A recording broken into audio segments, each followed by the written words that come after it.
last points natin.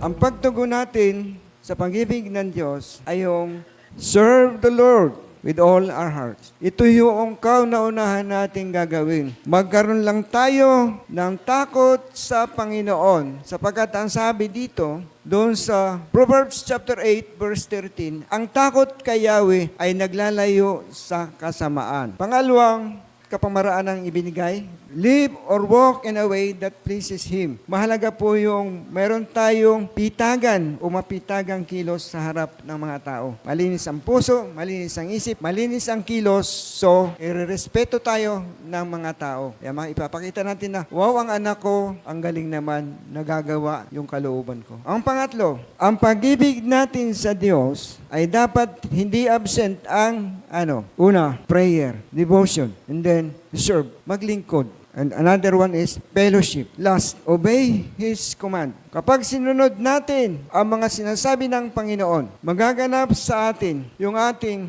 katanungan na paano ba ako tutugon sa pag-ibig ng Diyos sa akin.